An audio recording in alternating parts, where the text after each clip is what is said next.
Mesdames, Messieurs, bonsoir. Dans les titres de l'actualité ce soir, suite des consultations au Palais de la République, le chef de l'État a reçu ce vendredi plusieurs personnalités de l'État, mais aussi d'autres forces vives de la nation. Tous se sont engagés à intensifier la croisade contre le coronavirus aux côtés du président Macky Sall. Le couvre-feu totalement respecté dans les régions, notamment à Kaolack, Matam et à Tambacounda, où les forces de défense et de sécurité sont en état d'alerte. De leur côté, les populations consciente du danger de l'épidémie coopère et reste chez elles. Une lueur d'espoir dans la grisaille du coronavirus, la chloroquine qui pourrait être efficace dans le traitement des malades, même si certains chercheurs ne sont toujours pas convaincus par ce médicament bien connu en Afrique et au Sénégal. Voilà, et puis un invité dans cette édition, le directeur général de Dakar Dem Dik, Maître Moussa Diop. Bonsoir et bienvenue. Bonsoir, merci beaucoup. Nous allons parler tout à l'heure des dispositions prises donc par Dakar Dem Dik pour améliorer la mobilité des populations en cette période de couvre-feu et d'état d'urgence. Bienvenue à toutes et à tous. Le chef de l'État poursuivi ce vendredi les consultations dans le cadre de la lutte contre le coronavirus. À la matinée, on a noté le passage de certaines institutions ainsi qu'une femme leader. Écoutons successivement Maître Alioune Badara Cissé, Innocence Tap Ndiaye, Benoît Sambou et Amsatou Sow Sidibé. Un honneur que nous fit le président de nous recevoir ce matin et de partager un peu les préoccupations de l'heure qui sont sur ses épaules au nom du peuple sénégalais. Du point de vue des stratégies, du point de vue des moyens, du point de vue de l'implication du plus grand nombre, mais également cet appel qu'il nous charge de mener à chaque fois que nécessaire pour que les Sénégalais dans leur entièreté sachent précaution tenir et faire tenir pour eux-mêmes et dans leur environnement. Que les instructions issues du ministère de la Santé, que cet appel du chef de l'État ou ces appels du chef de l'État récurrents ne soient pas vains. Par la grâce de Dieu, nous avons des résultats encourageants. Mais la guerre n'est pas terminée. Elle est bien loin d'être terminée. Très loin d'être terminée. Il ne faut pas que l'on se compare à certains pays qui ont des moyens substantiels. Malheureusement, même dans ces pays et à ces niveaux de capacité financière et d'autonomie financière, il y a énormément de problèmes. Nous ne bombons pas le torse, mais nous regardons le Tout-Puissant et implorons sa clémence. Implorons qu'il fasse tomber sur le Sénégal cette capacité de nous faire toujours nous surpasser. Nous ne dirons pas ce que nos aïeux ont fait, ce que les anciens ont fait, chacun l'aura fait à son propre niveau, mais aujourd'hui il incombe chacun d'entre nous de nous ceindre les reins et de retrousser les manches. Je l'ai dit, de nous laver les mains à l'eau et au savon, au liquide hydroalcoolisé, d'éviter de se serrer les mains. C'est agréable de se serrer les mains, c'est la chaleur africaine. Mais lorsqu'il y a cette méchante bestiole qui rôde alentour, sachons préserver nos 5 petits doigts et en faire l'usage que l'on nous a appris à l'école primaire, chacun sachant faire son petit métier. Saluer, bien sûr, l'adhésion des Sénégalaises et des Sénégalais aux côtés du chef de l'État pour toutes les mesures qui ont été édictées, et je l'ai dit, avec beaucoup de diligence, et qui ont pour objet de freiner la propagation du coronavirus. Et également exhorter, bien sûr, toutes les Sénégalaises et tous les Sénégalais à continuer d'observer et de façon très stricte les règles qui sont ainsi édictées. Nous l'avons remercié pour nous avoir associés à ce travail, mais surtout nous en avons profité pour lui témoigner de notre engagement, pour lui témoigner tout notre soutien. On profite aussi pour échanger avec lui, lui faire quelques suggestions, notamment dans la prise en charge de cette crise économique qui s'annonce, qui va être durable, qui va être longue.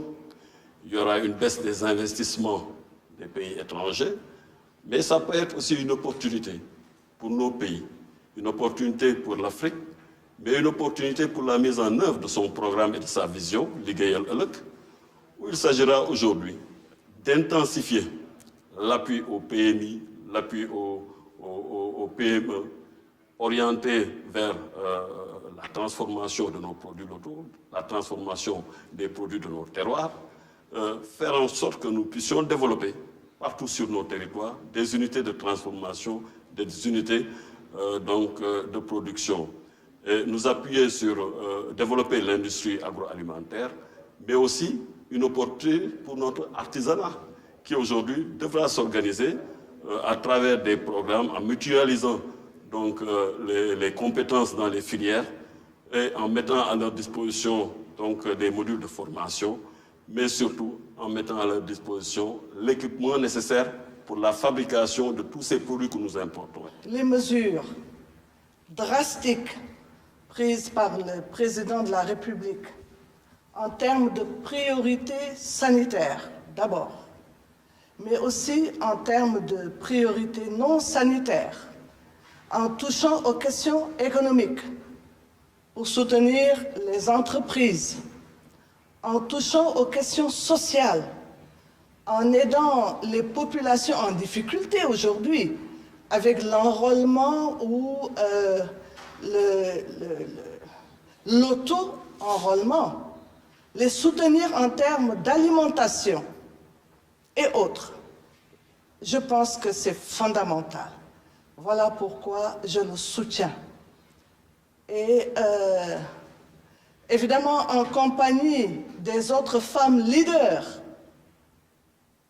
de politique et de la société civile, eh bien, nous tâcherons de faire le maximum pour aider le peuple sénégalais à sortir de cette pandémie qui est dangereuse.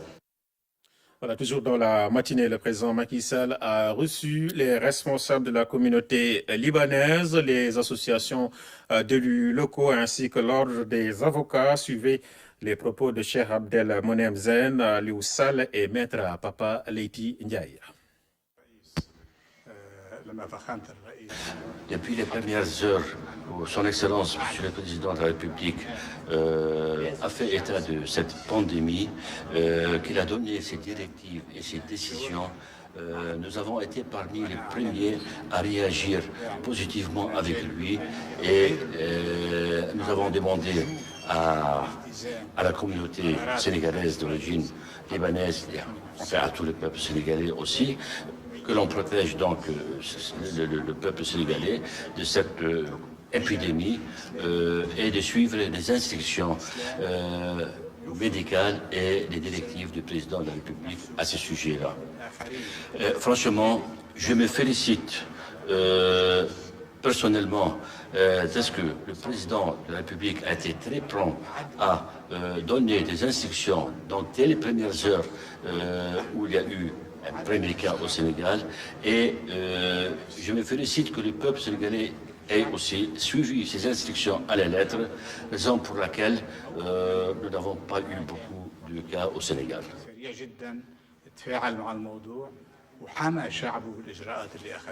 Nous avons félicité le chef de l'État d'avoir pensé à tous ces acteurs.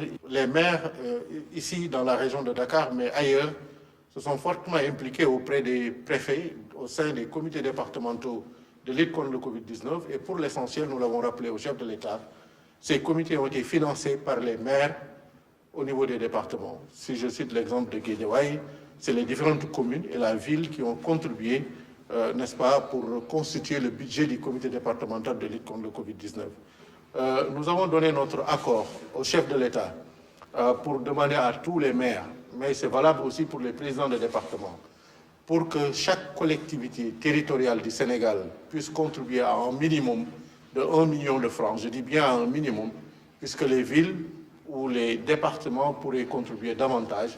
L'objectif étant que les collectivités territoriales puissent contribuer au total pour 1 milliard sur le 1000 milliards décidé par le chef de l'État pour abonder le fonds du Covid-19. Je vais juste ajouter que depuis que le président de la République, son Excellence Macky Sall, a lancé cet appel, les présidents de département se sont impliqués. Depuis le 9 mars dernier, chacun dans sa localité a contribué de façon décisive. Maintenant, ce n'est pas suffisant, parce que si on fait le point, il y en a encore qui vont donner dès demain, c'est de Matam. Mais je voulais témoigner et remercier à cette occasion les présidents de département qui sont déjà engagés dans la lutte. C'est un appel très très important. Maintenant, comme l'a dit tout à l'heure le président Aliou, nous nous engageons encore davantage pour que chaque conseil départemental puisse contribuer au minimum pour 1 million. Certains l'ont déjà fait, mais il faut encore renforcer chaque fois que les moyens le permettent. Nous sommes contents d'avoir été invités. Bon, comme j'ai dit, même si par ailleurs nous sommes dans un contexte de crise, ce sont des choses difficiles, ce sont des occurrences pénibles pour les populations, et puisque c'est l'humanité en général qui est menacée, puisque c'est notre tissu social et notre nation qui sont menacés, je pense que nous devenons tous des soldats et nous devons nous mettre au service de la République. Sous le rapport de ce que nous sommes des soldats, nous avons tout à fait adhéré à la décision qui a consisté à suspendre les audiences devant les tribunaux, en tout cas la plupart des audiences, même en réservant des couloirs pour ce qu'on appelle les affaires urgentes, des couloirs pour les affaires qui ont trait aux libertés. Disons que ça, ce sont des petites exceptions, des dérogations au principe qui a consisté à suspendre les audiences, et principe auquel nous avons adhéré sans aucune espèce de réserve. Et retenez que dans l'après-midi, le chef de l'État a poursuivi les consultations, le secteur privé, les syndicats des travailleurs, le mouvement Y en a marre, les communicateurs traditionnels et les acteurs de la culture urbaine ont tout à l'heure eu des échanges qu'ils ont jugés fructueux avec le chef de l'État. Parlons à présent du point du jour, la situation donc du coronavirus au Sénégal. Le ministre de la Santé, Abdoulaye Diouf Sarr, annonce 14 nouveaux cas testés positifs au Covid-19, 11 importés, 2 cas contacts et 1 cas communautaire. Je vous propose justement d'écouter Abdoulaye Diouf Sarr. Ce vendredi 27 mars 2020, le ministère de la Santé et de l'Action sociale a reçu les résultats des examens virologiques suivants. Sur 144 tests réalisés, 14 sont revenus positifs. Il s'agit de 11 cas importés, de 2 cas contacts suivis par nos services et d'1 cas issu de la transmission communautaire. 2 patients hospitalisés à Touba ont été contrôlés négatifs et guéris. L'état de santé des patients hospitalisés à Dakar, Touba et Ziguinchor est stable. À ce jour, 119 cas ont été déclarés positifs, dont 11 guéris et 108 encore sous traitement. Le ministère de la Santé et de l'Action sociale renouvelle à la population son appel au respect strict des mesures de prévention individuelle et collective. Voilà, je rappelle que les cas importés proviennent de la France, du Gabon, des États-Unis et de Dubaï. Information RTS, les contributions financières restent ouvertes pour appuyer la lutte contre le Covid-19. L'appel à la solidarité a déjà mobilisé beaucoup de bonne volonté. Le ministre de la Santé indique ce matin la voie à suivre pour contribuer au fonds Force Covid-19. Je vous propose de l'écouter à ce propos. Dès l'annonce du premier cas du Covid-19 dans notre pays, les Sénégalaises et les Sénégalais, mais aussi des étrangers établis au Sénégal, se sont mobilisés et ont manifesté leur soutien au ministère de la Santé et de l'Action sociale et à l'État en général dans le cadre de la lutte contre cette pandémie. Tous ont répondu à l'appel à la solidarité lancé par son Excellence, Monsieur le Président de la République, Macky Sall, pour vaincre le nouveau Covid-19. Ainsi, mon département a reçu des dons de personnes physiques comme de personnes morales.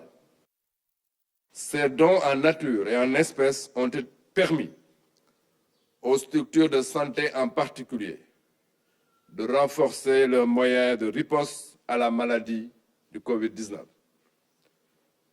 Je voudrais remercier tous les donateurs pour cet élan de générosité et de solidarité.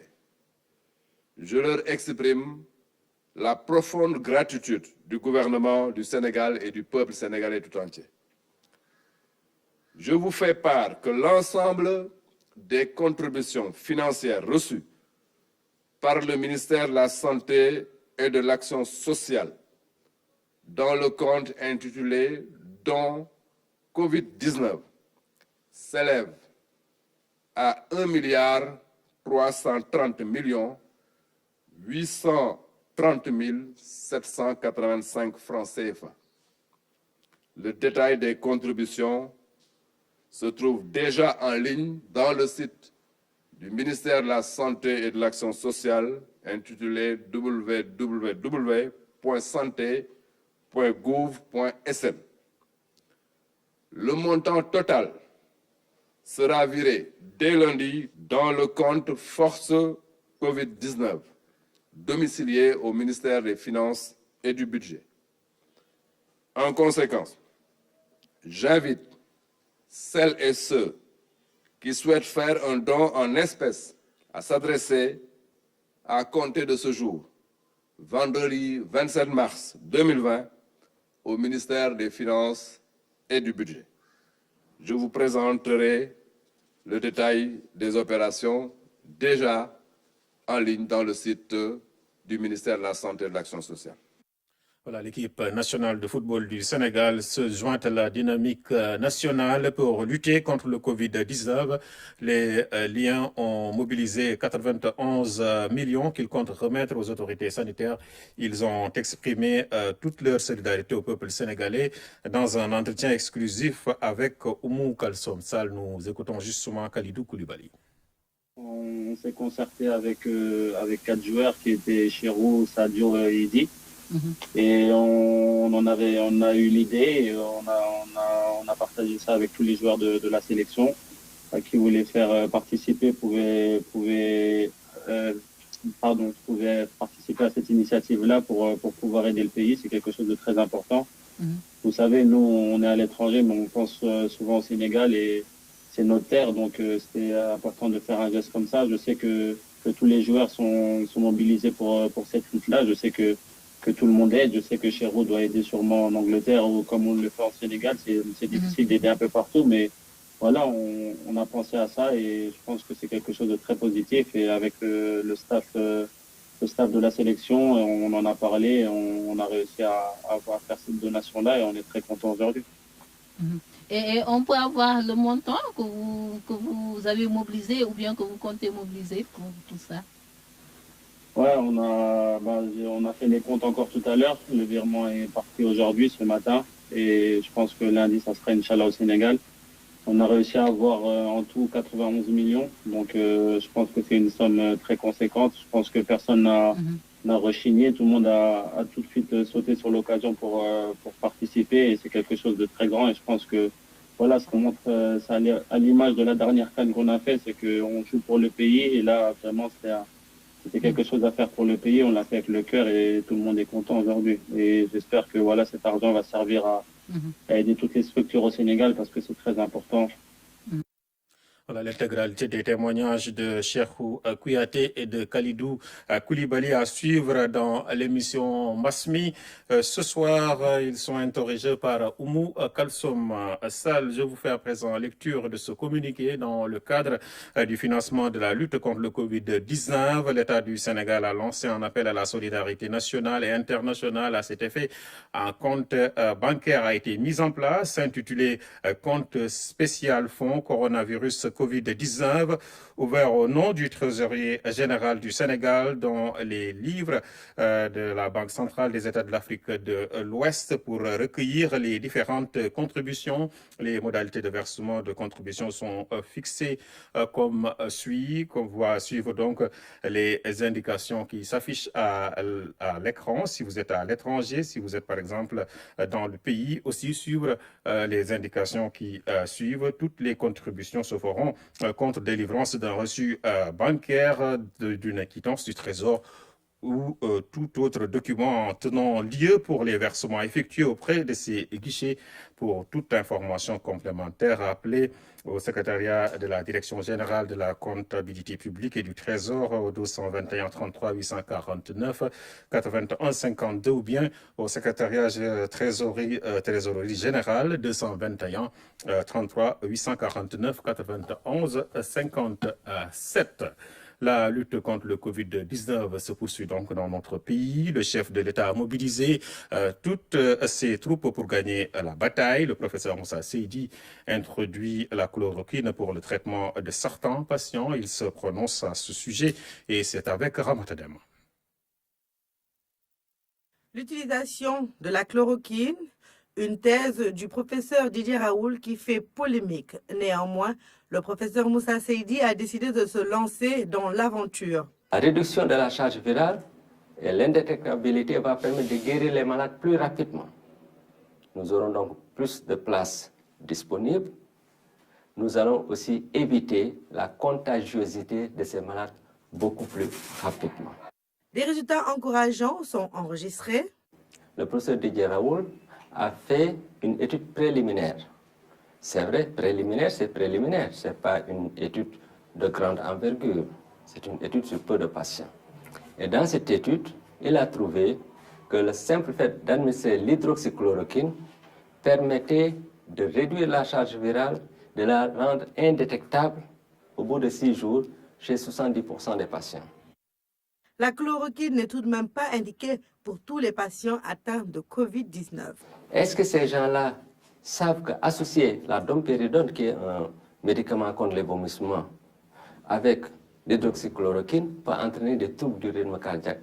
Donc la manipulation de ce produit doit rester dans le domaine médical. Il faut attendre d'avoir une prescription avant de prendre cette molécule. Selon le professeur Moussa Seydi, le chef de l'État, Macky Sall, a mis à la disposition de ses équipes tous les moyens qu'il faut. Le chef de l'État a pris toutes les mesures qu'il devait prendre. Nous avons fait 2 conseils présidentiels. J'ai toujours dit ce que je pensais clairement en face de lui, sans aucun détour. Et chaque fois que j'ai eu à faire une doléance en face de lui, ça a été résolu dans les 24 heures. Je ne dis pas dans les 48 heures, mais dans les 24 heures. Donc pour moi, de mon point de vue, le chef de l'État a fait tout ce qu'il devait faire. Malgré les chiffres enregistrés, les populations ne doivent en aucun cas, selon lui, dormir sur leur laurier. Chers compatriotes, restez chez vous, sauf si vous avez des urgences extrêmes. Si vous êtes obligé de sortir, respectez les règles d'hygiène prescrites. Ne vous approchez pas des personnes dont vous ne connaissez pas le statut, vous ne savez pas s'ils sont malades ou pas. Le respect des consignes reste nécessaire pour une lutte efficace contre le Covid-19. On va suivre dans nos programmes l'intégralité de cet entretien accordé à Ramatadem par le professeur Seydi. La chloroquine, on en reparle, qui ne s'en souvient pas, autorisée sur le marché il y a de cela plus de 7 décennies, principalement utilisée dans le traitement du paludisme. Le médicament était presque tombé dans l'oubli, du moins pour le grand public. Face à la pandémie du Covid-19, il pourrait connaître une seconde vie et tous les spécialistes ne sont pas d'accord, mais la piste mérite une exploration encadrée, d'autant qu'il n'y a rien d'autre chloroquine quand l'espoir adoucit le goût. C'est le regard de Oumar Diaw. La chloroquine, les gens d'une certaine génération retiennent mieux le nom commercial de Nivaquine. Elle n'a pas goût de bonbon, loin s'en faut. Pendant longtemps, ce médicament a occupé une bonne place dans la pharmacie familiale ou celle des écoles. Mais ce n'est pas de gaieté de cœur qu'on l'avalait. Puis, progressivement, pour le traitement du paludisme, la chloroquinorésistance s'est installée et on s'en détourna jusqu'à ce qu'un nouveau virus, le Covid-19 tueur, la ressuscite. Et quand le professeur Raoult a annoncé ses essais thérapeutiques sur quelques malades, en utilisant de l'hydroxychloroquine associée à un antibiotique. Certains de ses collègues l'ont raillé, chahuté sur des plateaux télé, sous des spots et pas des sialytiques, le faisant presque passer pour un charlatan. La sérendipité n'existe plus, ils le savent. Oui, il peut y avoir des effets secondaires comme les atteintes rétiniennes à certaines doses, dosite, facite, vénénum. Mais sait-on demander le rapport bénéfice-risque? Le principe de précaution est une règle absolue en médecine, plus que partout ailleurs. Le toubib qui ne doit pas fréquenter tous les jours les salons de coiffure connaît cette règle que l'on apprend en première année de fac. Le natif de Dakar a son actif plus de 3000 publications. Il a même des virus portant son nom. Sa trouvaille n'est peut-être pas une panacée, mais qu'est-ce que ça coûte de l'expérimenter avec toutes les précautions requises, en espérant que le coronavirus déteste la quinine comme ces millions d'enfants d'Afrique et d'ailleurs, sauvés jadis du mortel palu. Voilà la chronique du jour, donc signée Omar Diaw. À ce stade du journal, nous recevons un invité sur ce plateau. Il s'agit de Maître Moussa Diop, directeur général de Dakar Dem Dikk. Bonsoir, directeur général, et bienvenue. Merci à vous. Bonsoir à tous les téléspectateurs. Et merci de m'avoir invité pour éclairer un peu les Sénégalais sur la mobilité et face également à ce fléau mondial. Voilà, justement parlant de la mobilité des Sénégalais, on a senti ces jours une petite tension dans la mobilité urbaine des populations. Est-ce que vous, Dakar Dem Dikk, vous avez pris des dispositions pour un peu soulager cette tension? Et tout à fait, des mesures ont été prises, mais il faut rappeler que c'est un fléau mondial qui est là, qui est passé de la Chine par l'Italie, l'Espagne, où beaucoup de dégâts ont été constatés et qui aujourd'hui est à nos portes. Et il faudrait prendre des mesures. Donc il y a une obligation d'abord de confinement du virus, d'abord, donc qui est là, qui éviter que le virus quitte un endroit vers un autre. Et nous savons pertinemment que les transports sont un vecteur puissant et potentiel pour faire déplacer le virus. C'est pourquoi des mesures ont été déjà prises concernant l'arrêt du Sénégal Dem Dikk, l'interurbain, de l'Afrique Dem Dikk. On avait commencé par la Gambie, mais également des navettes entre Grand Yoff et l'aéroport de Diass. Tout ceci pour confiner le virus, éviter que ça s'éparpille sur l'étendue du territoire national. Ce sont des mesures à saluer, parce que tout ce qui concerne également les rassemblements, parce que la première sortie du chef de l'État a été très claire, éviter les rassemblements de quelque sorte forme que ça soit. Et je pense que nous aussi avons jugé nécessaire d'éviter les surcharges dans les bus. Et c'est pourquoi, aujourd'hui, ce ne sont que les places assises qui sont tolérées. Et je pense que tout le monde est en train de, entre guillemets, de jouer le jeu. C'est ce qui est d'ailleurs souhaitable pour éviter la propagation du virus.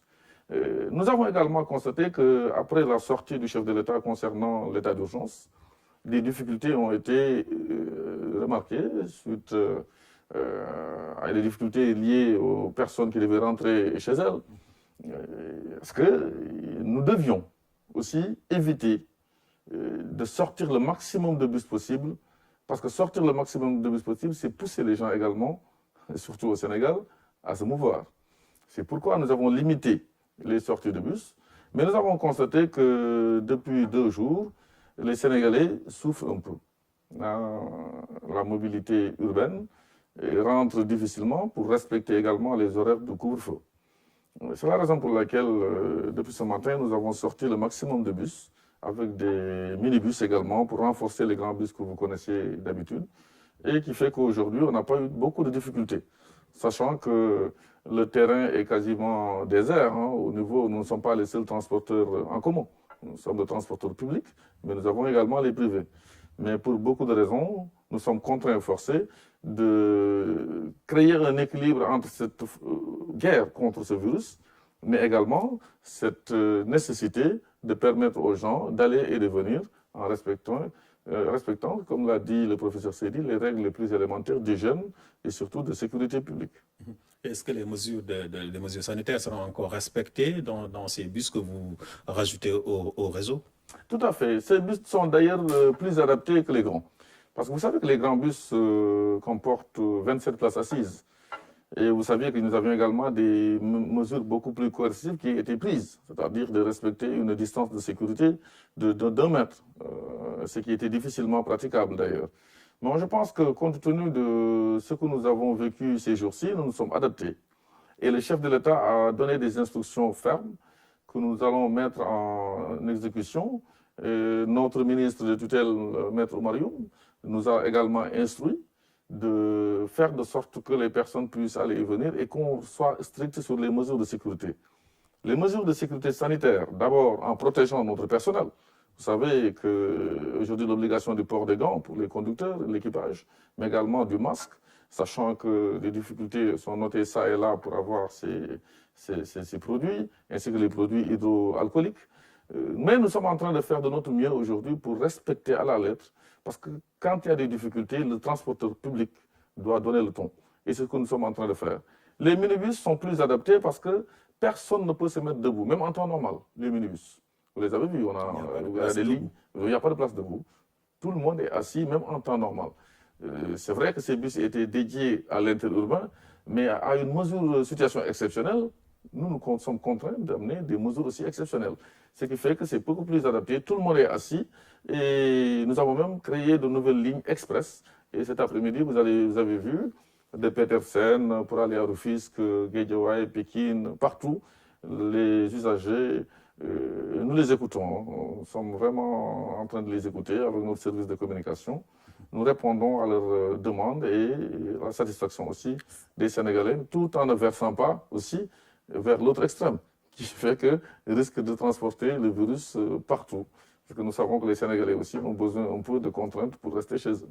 C'est une situation exceptionnelle, vous l'avez dit, directeur, mais qui appelle également des mesures d'accompagnement. Tout à fait. Les mesures d'accompagnement, parce que vous savez, comme je l'ai dit à l'instant, je pense que lutter contre ce fléau qui a fait beaucoup de dégâts. Vous voyez, aujourd'hui, j'ai eu dans les informations que le pic a été atteint, même je ne sais pas si le pic encore, mais pour le moment, plus de 1000 morts en une journée en Italie, de 700 et quelques en Espagne. Nous sommes en train de faire de notre mieux ici au Sénégal. C'est vrai, les médecins qu'il faut vraiment féliciter, ils sont en train de faire un travail titanesque. Et aujourd'hui, on n'a pas encore de morts au Sénégal. Donc ça, c'est à saluer avec le travail qu'ils sont en train de faire. Mais je pense qu'également, en arrêtant le réseau interurbain, parce que vous savez, le Sénégal d'Emdik, qui date du 1er février 2017, est un projet intéressant à plusieurs titres. Au niveau financier, oui, mais également, avec beaucoup d'accidents de la circulation, c'était une solution. Et Dakar Dem Dik n'était pas mêlé à ces accidents mortels. Aujourd'hui, face à ce fléau, nous sommes obligés de suspendre provisoirement les lignes interurbaines pour éviter que le virus ne quitte une région vers l'autre, sachant que nous sommes présents dans toutes les régions du Sénégal, mais également de suspendre l'Afrique Dem Dik parce que les frontières aériennes étant fermées, les frontières terrestres, maritimes étaient également fermées, mais il ne restait que les frontières terrestres. Donc pour uniformiser cette réglementation et ces instructions du chef de l'État, nous avons suivi, en appliquant la circulaire du ministre du Transport du 17 mars dernier, en arrêtant l'Afrique Dem Dik. L'AIBD, c'est depuis longtemps, ce qui fait que le chiffre d'affaires de Dakar Dem Dik est tombé en chute libre.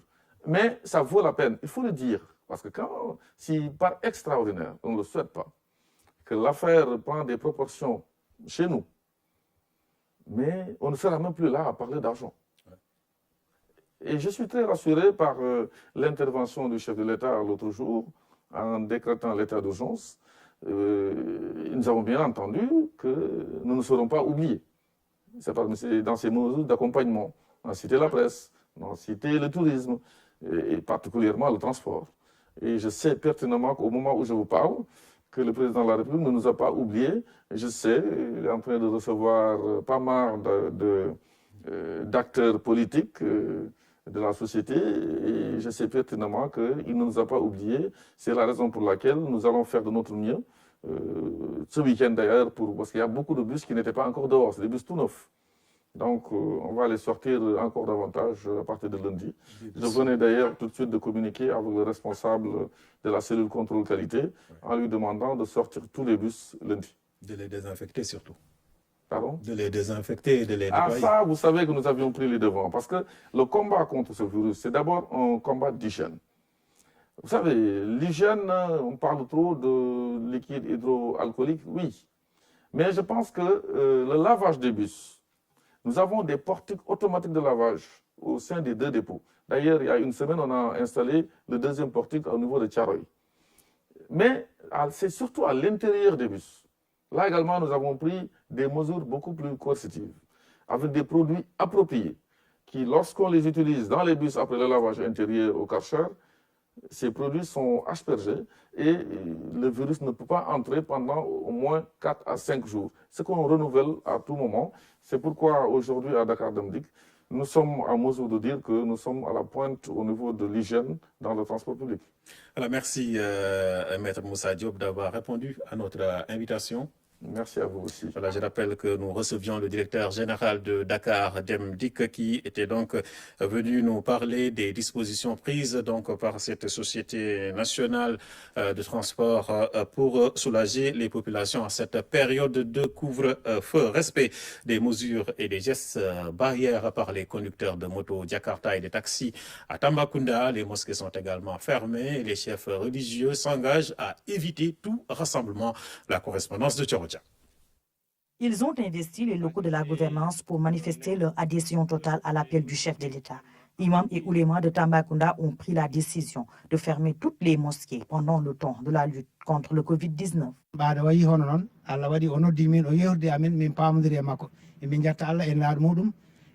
Le gouverneur nous a reçus, nous avons échangé à propos des mesures prises par le chef de l'État relativement au rassemblement dans les mosquées.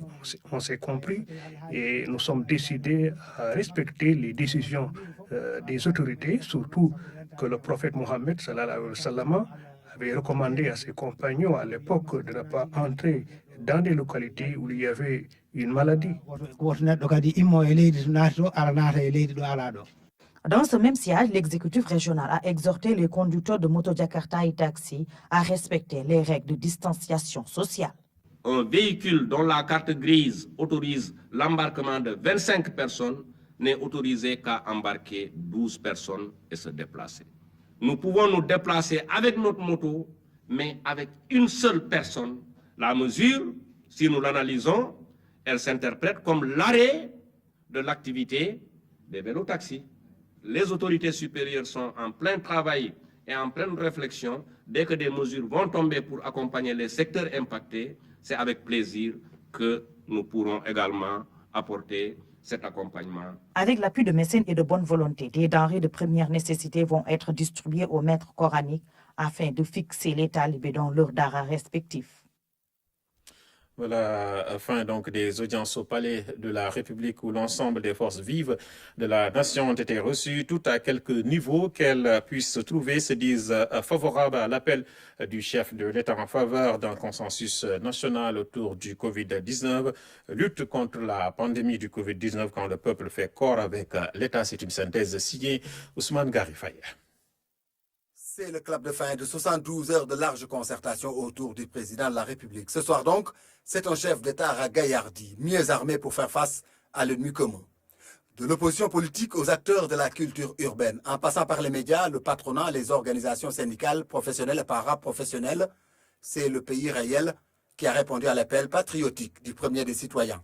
Et c'est ce balai incessant des forces vives de la nation au palais de la République qui sonne désormais comme une victoire avant la lettre dans ce combat que l'État du Sénégal engage contre le Covid-19. Cette entrevue nationale, autant elle traduit l'urgence et la gravité de la situation, rappelle à tous l'engagement renouvelé du peuple à traduire en actes concrets le principe du vivre ensemble. Avec cette adhésion populaire à la cause nationale, le Sénégal a une nouvelle fois démontré à la face du monde qu'il reste maître de son propre destin. Voilà, c'était donc le regard de Ousmane Gari Faye. 3 jours après le début de l'état d'urgence et du couvre-feu, les populations de la région de Matam adhèrent aux mesures édictées par le chef de l'État. Nos équipes sur place ont fait un tour à Ourossogui et à Matam. C'est avec Fatimata Banelba. Moins d'une heure avant le couvre-feu, les commerces sont déjà fermés à Ourossogui et les quelques personnes rencontrées dans les rues se préparent à rentrer. 1 heure plus tard, la commune de Matam, aux allures de ville fantôme. Rien ne bouge. À l'angle Fadel, l'endroit le plus animé et le plus fréquenté de la ville, c'est le calme plat. Les places et les rues sont désertes. Seules les forces de l'ordre veillent au grain. Donc sur la situation sécuritaire à Matam et à Ourossogui, ça se passe bien pour le moment. Donc on a mis des dispositifs dans toutes les localités qui sont de compétence de la gendarmerie. Donc il n'y a pas eu d'incident depuis qu'on a commencé. Aujourd'hui, jusqu'à maintenant, on n'a pas eu à interpeller de personnes, ce qui est un bon signe. Donc concernant le dispositif, c'est les éléments du commissariat central de Matam plutôt, qui œuvrent au niveau de la commune de Matam. Mais aujourd'hui, on a reçu un renfort d'éléments du groupement mobile d'intervention qui vont nous appuyer pour le bon déroulement de ces opérations. Parallèlement à cela, donc l'armée, tout comme la gendarmerie, œuvre dans les zones périurbaines. Les résidents de la ville sont donc largement coopératifs dans l'observation du couvre-feu, au grand bonheur des forces de défense et de sécurité qui ont uni leurs forces dans cette lutte contre le coronavirus. On sent vraiment la complémentarité entre les différentes forces de défense et de sécurité dans le cadre de l'application du couvre-feu au niveau de la région de Matam. Et vraiment, on sent l'adhésion des populations et c'est tout à l'honneur de la région. Je voudrais appeler nos concitoyens à se conformer aux mesures prises par le chef de l'État dans le cadre de l'état d'urgence, notamment le déplacement interrégional soit véritablement limité. À cet effet, un dispositif strict a été mis en place pour éviter le contournement des voitures de transport en commun. En mettant des checkpoints aux zones de contournement et véritablement accentuer le contrôle au niveau de Ranérou. L'état d'urgence décrété par le chef de l'État depuis le 24 mars est bien observé à Matam. Il est plus que nécessaire que les populations respectent les mesures édictées pour rompre la chaîne de transmission du Covid-19. À Kaolack, le couvre-feu est également bien respecté dans toute la région. Aucune circulation à partir de 20h. La police veille au grain. Nos équipes sur le terrain ont assisté à une patrouille de surveillance de 20h à 6h du matin. Matar Kassé et Claire Diop.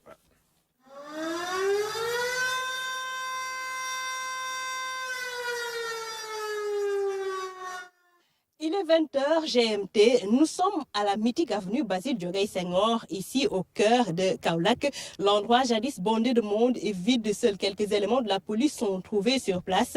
Et la mission est justement de veiller au respect strict de l'état d'urgence, assorti d'un couvre-feu décrété par le président.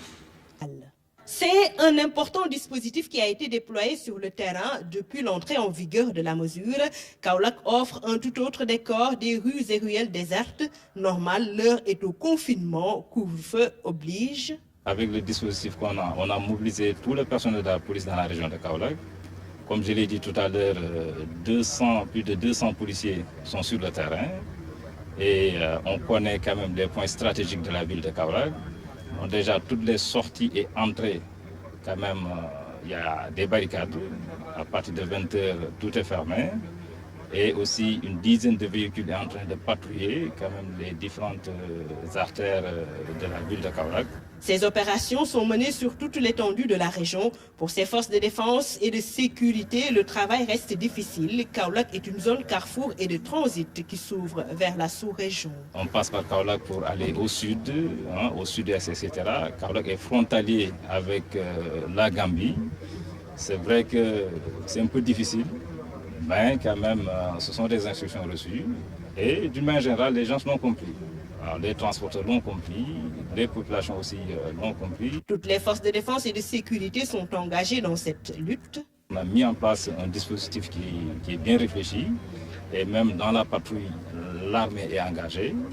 La gendarmerie, dans son secteur de compétences naturelles aussi, elle est engagée.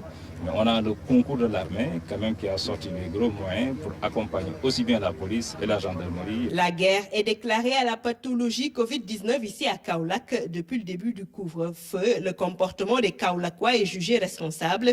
Beaucoup sont restés confinés chez eux. Seuls quelques récalcitrants interpellés sont à déplorer. Aussi, certains véhicules ont été immobilisés, sensibilisés puis libérés au petit matin. Des cas ont aussi été présentés devant Dame Justice pour refus d'obtempérer. Voilà, Claire Diop, le Sénégal en croisade contre le coronavirus après les mesures de fermeture des frontières, l'interdiction des rassemblements et les consultations avec les forces vives de la nation et avec l'opposition. Le président de la République préconise un fonds de 1000 milliards de francs CFA pour la force Covid-19. Cependant, il faut d'autres mesures pour convaincre les Sénégalais des propages et de la propagation rapide et des ravages du virus. C'est la chronique signée Amadou Aramtiam. Un vrai balai politique qui justifie l'ampleur de la menace. Ils sont venus répondre, écouter et soutenir l'État. L'union sacrée de l'opposition autour du chef de guerre est une image forte que le peuple aime voir de ses aspirants au pouvoir en temps de crise. L'heure est grave et le nombre de cas confirmés de la pandémie dépasse la barre des 100. Tous les secteurs d'activité sont au ralenti et la progression de la maladie inquiète le monde entier. 1000 milliards CFA, c'est le budget de guerre mis en place par le président de la République Macky Sall. Ceci pour doter la force Covid-19 de moyens pour combattre le virus, soutenir les entreprises privées et aider les ménages à supporter les effets de la crise. Nous saluons toutes les bonnes volontés qui ont participé à l'alimentation de ce fonds. Les âmes généreuses, promptes à donner devant les caméras de télévision des titres fonciers, des chèques de 20 et 50 millions en une nuit à des laudateurs au Grand Théâtre ou à Sorano, ont à travers cette initiative l'occasion de faire œuvre utile et de participer à l'effort national de lutte contre l'épidémie. La lutte contre ce fléau n'est pas seulement que sanitaire et financière, elle est aussi comportementale. Et oui, toutes les guerres, toutes les crises, toutes les épidémies induisent forcément des changements profonds dans les sociétés et par ricochet dans leur manière d'être. Mais cela, il faut de la discipline et de l'intelligence pour le comprendre. Sinon, comment qualifier ces jeunes qui bravent les interdits et engagent chaque nuit une course-poursuite effrénée avec les forces de l'ordre qui ont laissé épouses, enfants et quiétude pour notre sécurité? Sont-ils conscients des risques économiques et démographiques de la propagation de ce virus? Est-il vraiment difficile d'arrêter de saluer avec la main? Est-il un fardeau de se laver régulièrement les mains avec du savon? Si la Chine, épicentre de la pandémie, a réussi à stopper sa progression, ce n'est pas un hasard ni un miracle. C'est en grande partie lié à son travail et sa discipline, des vertus qui font grandement défaut chez nous et c'est vraiment triste. C'était donc la chronique de Amadou Aram Thiam. Rappelez que vous pouvez suivre l'intégralité de l'entretien que le professeur Moussa Seydi a accordé à Ramat Dem après cette édition. Il est à présent terminé, mesdames, messieurs. Merci à vous de l'avoir suivi. Je vous souhaite de passer d'excellents moments en compagnie des programmes de votre télévision nationale.